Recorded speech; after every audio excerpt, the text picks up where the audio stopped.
निमंत्रण पत्र भी लिखना चाहिए। श्रावण मेला तो सारा भारत में लगता है, हर धाम में। तो निमंत्रण पत्र कैसे लिखना चाहिए? जहां कपसिया ग्रामवासी राम जानकी ठाकुरबाड़ी में और इसी अधिक मास श्रावण में भागवत कथा बैठा है और आप यहां आकर की कथा श्रवण करें। नावकाशम कदाचित, यदि कथा सुनने का समय नहीं है, दिन मात्रम तथापितु, कम से कम एक दिन आकर कथा सुने। यदि एक दिन भी कथा सुनने के लिए समय नहीं है, कोई बोलेगा हमारे पास में एक दिन भी समय नहीं है, तो क्षण अत्रैव सुदुर्लभा, कैसे भी घूमते फिरते टेम्पो में, टोटो में, मोटरसाइकिल में, क्यों मेन रोड में ये कथा हो रही, कैसे भी आप घूमते फिरते एक क्षण, एक मिनट आकर के भागवत पंडाल में बैठ जाओ और वही मिनट आपको भगवान के गोदी में लेकर के ही बैठा देगा। श्रोता, क्षण अत्रैव सुदुर्लभा, अध्ययन देना। भागवत सबके घर में होना चाहिए। भागवत नहीं है तो रामायण रखो, रामायण नहीं है तो गीता, 10 रुपया में गीता मिल जाता है, 10 रुपया में एक गीता मिलता है, वो भी रखो। क्यों, हम हिंदू सनातन धर्म के, ये हमारी पहचान है। और उसका डेली एक अध्याय पाठ करो। यदि एक अध्याय पाठ नहीं कर सकते तो श्लोकम, एक श्लोक तो पाठ करो। कोई बोलेगा एक श्लोक पढ़ने की समय नहीं है, तो श्लोकार्धम आधा श्लोक पढ़ो। फिर भी कोई बोलेगा आधा श्लोक पढ़ने की समय नहीं है, तो श्लोक पादम एक चौथा श्लोक पढ़ो। और फिर भी कोई बोलेगा जो हमारे पास में समय नहीं है भागवत रामायण गीता पढ़ने के लिए, तो व्यास जी लिखे हैं बिल्कुल पढ़ो मत। एक काम करो, सहरसा से या मधेपुरा से किसी गीता प्रेस की दुकान से एक भागवत खरीद करके तो रखो घर में, पढ़ो मत, सिर्फ रखो बस। और 24 घंटा में एक बार भागवत का दर्शन करो। दर्शनात् पाप नाशिनी, सारा पाप ही समाप्त हो जाएंगे। श्रोता, केवल दर्शन करने से दर्शनात् पाप नाशिनी। परंतु यहाँ बहुत व्यक्ति होंगे जिनके घर में भागवत नहीं होगा। वृंदावन में एक पद्धति है, कोई भी लड़की शादी करेगी, इधर है या नहीं मुझे मालूम नहीं, वहां कोई भी लड़की शादी करेगी, उसके पियर घर वाले फ्रिज, कूलर या जो सब दहेज देते हैं, कार आदि देते हैं, परंतु उसके साथ में एक रामायण या एक भागवत देंगे, उनका नियम है। और एक चित्रपट राधा कृष्ण का या सीताराम जी का एक चित्र फोटो भी देंगे। और देखो, आप 10 रुपया में एक गीता मिलता है, 100-200 रुपया में भागवत मिल जाता है। एक व्यक्ति एक दिन में 100-200 रुपया का मदिरा पी जाता है, बीड़ी सिगरेट पी जाता है, मोबाइल में बात करके उड़ा देता है, परंतु 10 रुपया का गीता रख नहीं सकता।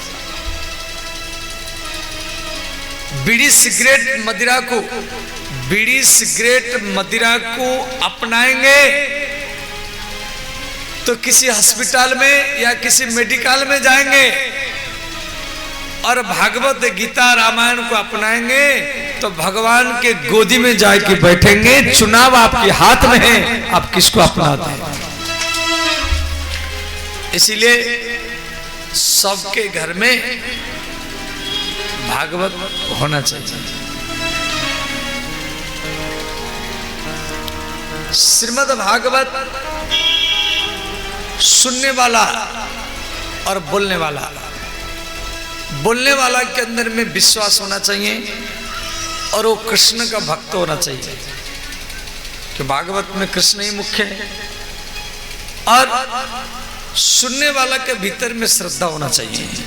कोई सोचेगा जब हम कलश उठाए हैं तो हम भोजन नहीं करेंगे,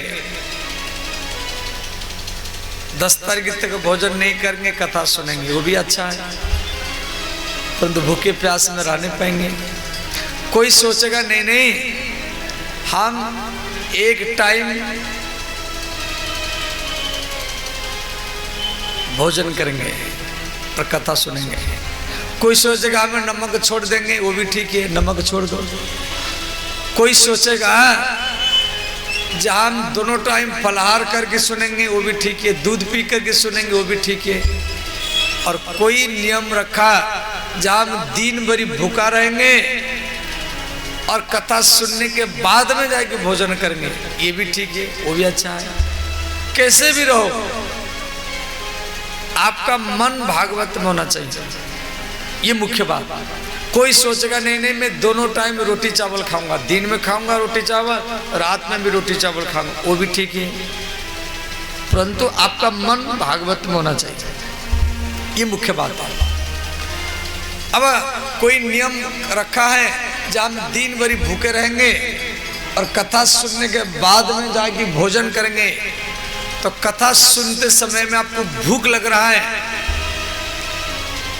आपका मन कथा सुनते समय में रोटी के चारों ओर, चावल के चारों ओर घूम रहा है, जब बाबा जल्दी कथा बंद करे हम जाएंगे भोजन करें, तो फिर वो व्रत करने का कोई लाभ नहीं मिलेगा। व्रत तभी माना जाएगा जब आपका मन भगवान में रहे। कैसे भी रहो, दोनों टाइम खाओ या 3 टाइम खाओ। भागवत में मुख्य है आपका मन कथा में होना चाहिए, ये मुख्य बात। अब कोई सोचेगा हम इतना समय बैठ नहीं पाएंगे, हम कुर्सी में बैठेंगे, कुर्सी में बैठ के कथा सुनो। और कोई बीमार आदमी है बैठ नहीं सकता तो कुर्सी में बैठ के सुने। कोई सोचेगा हम कुर्सी में बैठ नहीं सकते, नीचे भी बैठ नहीं सकते, खड़े होकर ही कथा सुनेंगे, तो खड़े होकर ही कथा सुनो, ये भी। कोई सोचेगा हम पूरा मैदान में घूम घूम करके सुनेंगे, वो भी सुनो, कैसे भी सुनो। कोई सोचेगा हम मैदान में बैठेंगे पैर फैला करके लेट करके सुनेंगे, वो भी ठीक है, पैर फैला करके लेट कर ही कथा सुनो, परंतु आपका मन कथा में होना चाहिए, ये मुख्य बात। अब कैसे भी सुने। और श्रीमद् भागवत में ये सब दिया गया है विधान। भागवत में आगे आगे वही व्यक्ति बैठेंगे जिनको भगवान प्रिय है, जो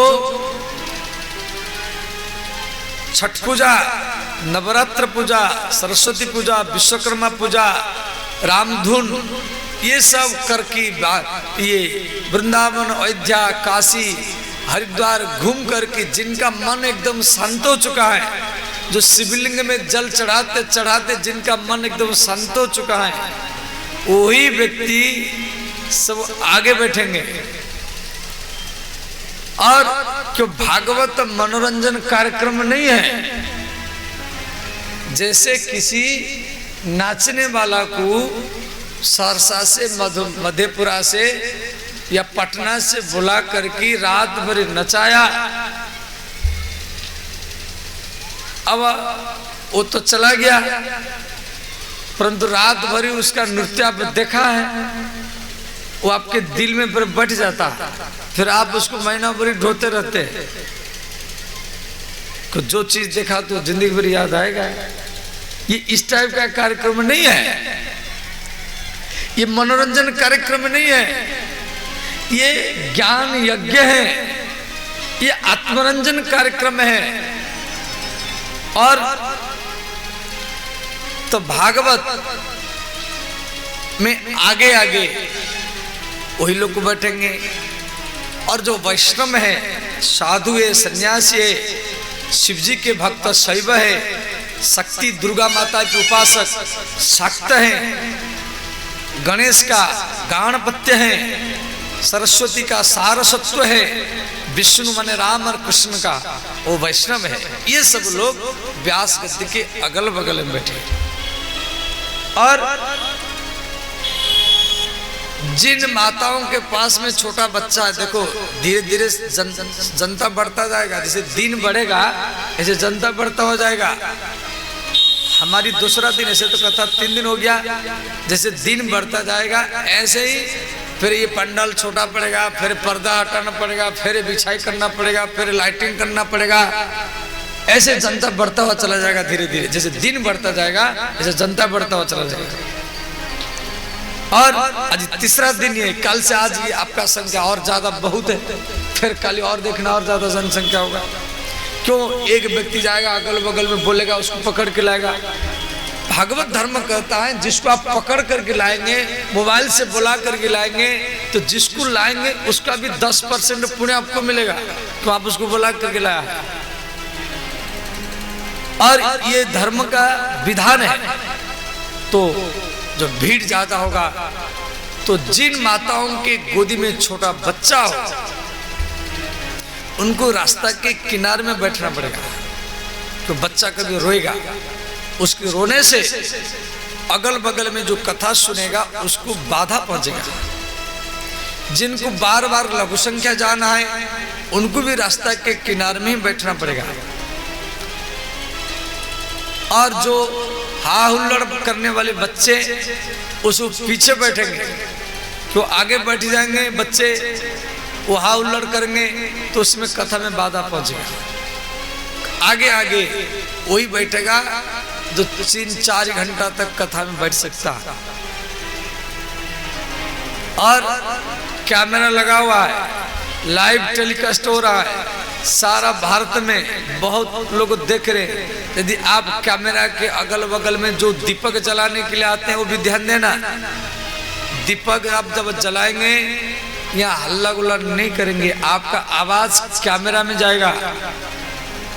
जो सुनेगा वो सोचेगा कहाँ बाबा कथा कर रहा है, हल्ला गुल्ला हो रहा है, समझ गए? इसीलिए आप चुप से आएंगे, दीपक जला लेंगे, धीरे से चले जाएंगे, समझ गए? और हल्ला गुल्ला नहीं करेंगे। दीपक जलाते समय में कपड़ा का ध्यान देंगे, कपड़ा ना जल जाएगा, समझ गए? कई जगह में से जल जाता है, पंडाल में आग लग जाता है, इसीलिए इस बात का भी ध्यान देना है। दीपक जलाना है, थोड़ा कपड़ा से हटा करके रखना है। और इस प्रकार कथा में बाधा नहीं पहुंचाना है, समझे?